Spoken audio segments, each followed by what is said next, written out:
Hi ఏం చేస్తున్నారు? ఇది ముందు ఏంటి తీసుకుంటే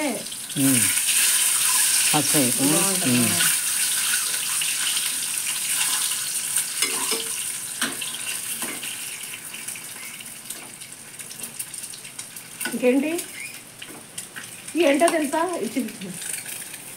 ఈ వేసవకాలం వంగ చెట్లు ఉంటాయి కదా, వంగ మొక్కలు పెంచుతుంది. అయిపోయాక ఇలా పండిన వాటిని ఇలా ఊరుగా అంటుంది.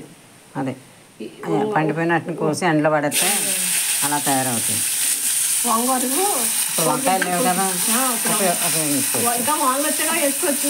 కొంచెం ఇది వంగ మొక్కలు మంచి ఫ్లేవర్ ఉంటుంది. ఇది చాలా టేస్ట్ ఉంటుంది. ఒక రకమైన బాగుంటుంది. బెల్లం పులుసు అనమాట.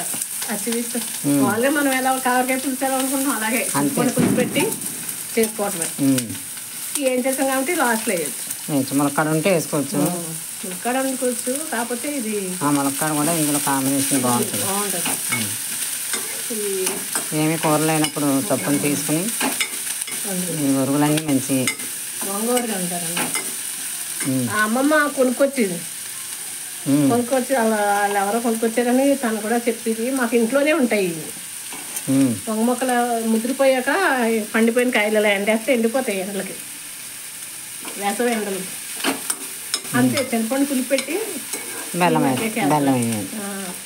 వేసి దగ్గరికి వచ్చాక దీనికే బాగుంటుంది. చక్కగా పెట్టుకోవాలి పులుసు. దగ్గర కొడుకు పెట్టుకుంటే అంతే. కోరగుడ్లు పసుపు వేసి కొద్దిగా వేయించింది. కారం వేయచ్చు. ఇప్పుడు కూరలో గట్టి వస్తుందని వేయలేదు. బాగుందా? బాగుంటుంది.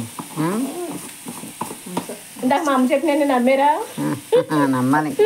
నిజమే చెప్పాను, అవద్దని చెప్పలేదు.